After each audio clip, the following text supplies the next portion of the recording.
e esse é um outro fator interessante de ser observado no golpe dessas relações de poder e de força que estão colocadas no Congresso Nacional, além dessa questão, e que dão recados muito fortes para o presidente Lula. Você tem algum áudio que a gente possa colocar e compartilhar aqui com os nossos ouvintes para ajudar a gente a interpretar essas falas todas? Temos sim, nós temos aqui áudios que nós combinamos de trazer para os nossos ouvintes e as nossas ouvintes.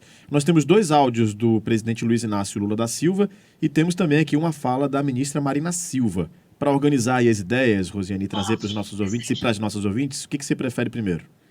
Eu prefiro na ordem cronológica. Eu queria que a gente colocasse o primeiro áudio, que eu penso que ele ajuda a gente a compreender o contexto dessa relação toda na área indígena e ambiental, que foi quando, logo depois que o IBAMA deu aquele seu entendimento a respeito do pedido da Petrobras de exploração de petróleo na Foz do Amazonas, o presidente Lula foi questionado por jornalista, ele estava no Japão, a respeito dessa negativa do IBAMA, e ele deu uma resposta, que é o que a gente vai compartilhar agora com os nossos ouvintes, só para colocar a memória em dia. Então fala, presidente Luiz Inácio Lula da Silva. Nós vamos ter em agosto uma reunião com 8 países amazônicos, todos os países da América do Sul que fazem parte da Amazônia: Equador, Bolívia, Peru, Venezuela, Colômbia, mais as Guiana e o Suriname, inclusive a França, se quiser. A França tem um pedacinho, sabe, da Amazônia, porque a França é a política unificada dos países amazônicos. Evitar o desmatamento e controlar as nossas florestas, da floresta tem que fazer. Essa é uma fala complementar, inclusive, né, ao que eles têm de falando em relação à Amazônia, mas ele fala ali sobre a possibilidade, né, não descartar explorar o petróleo, né, fazer ali a perfuração de poços na foz do Rio Amazonas, Rosiane. Isso, e teve uma fala que foi um pouquinho mais além do presidente Lula, e que essa fala foi interpretada de um ponto de vista de pressão também sobre o IBAMA, porque quando perguntaram dele sobre a negativa, ele diz assim: olha, claro que a gente não vai mandar e não vai deixar fazer nada que tenha dano ambiental, mas eu acho que não, porque está mais de 500.000 quilômetros da foz do Amazonas. Você viu aquelas medições que eles mostraram, que tem uma distância considerável, né, do próprio litoral, mas quando se fala em foz da Amazônia, do Rio Amazonas, está mais distante ainda.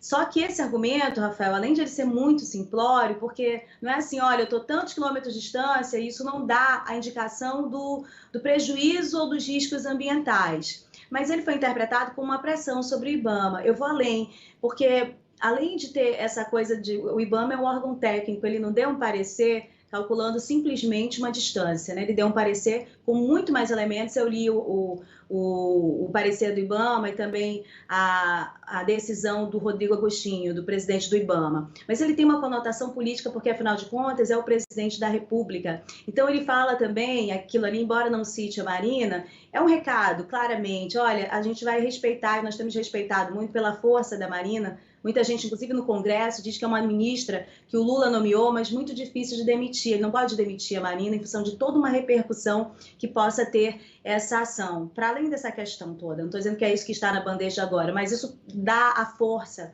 dessa pasta, do nome Marina Silva. Então ele disse: olha, Marina, né, tá tendo esse problema, nós queremos respeitar, mas vamos conversar, vamos ter um diálogo. Por quê? Porque as falas e o posicionamento do IBAMA têm sido extremamente duros, mas eles não são duros como as pessoas têm colocado, de interpretação, de não ter negociação política. Eles são duros porque há uma visão técnica que precisa ser respeitada, há uma legislação ambiental que precisa ser respeitada. Ora, vamos lembrar de Brumadinho. Quando a mineradora vai se instalar, ela teve o objetivo de colocar uma instalação lá para fazer toda uma exploração mineral. O objetivo dela é que acontecesse aquele acidente e que as pessoas morressem da forma como morreram? Claro que não, é óbvio que não. Alguma coisa técnica falhou antes, durante ou depois para que aquilo ali acontecesse da maneira como aconteceu.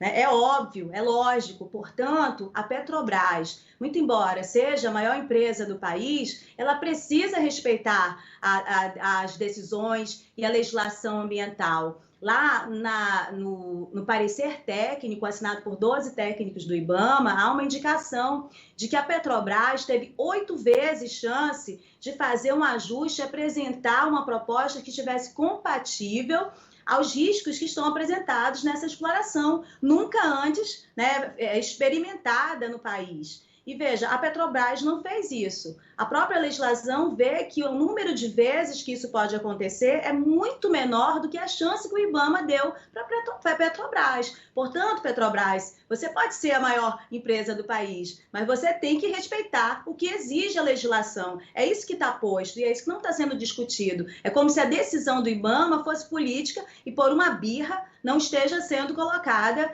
a favor dos interesses dos grupos políticos. Essa é uma inversão, uma alteração, mas essa fala, ela também tem um peso em relação ao que está acontecendo, né? Essa pressão dessa força política do Congresso Nacional e a coerência, a firmeza do respeito à legislação ambiental e aos danos que pode ocorrer caso ele não seja estritamente respeitado, né?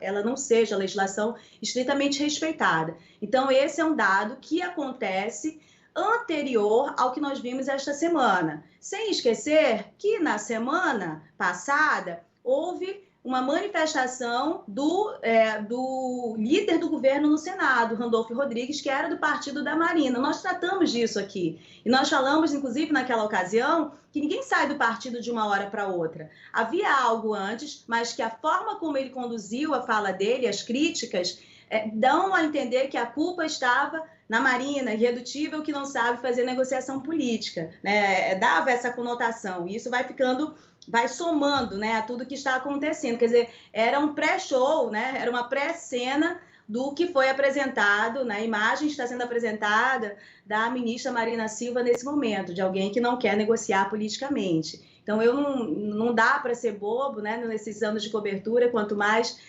nesse tempo de política que todos esses nomes têm, de achar que as coisas são isoladas.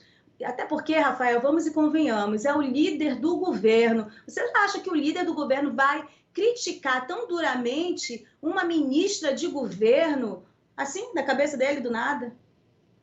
Ainda mais é alguém complicado, porque ele ainda mais sempre demonstrando nas respeito, né? redes sociais o quanto leal ele tem sido ao governo, né? Então, assim, há um contexto, há peças que precisam ser entendidas, né, nesse encaixe todo. Elas não estão separadas. Primeiro, elas estão bem próximas, elas estão bem arrumadas.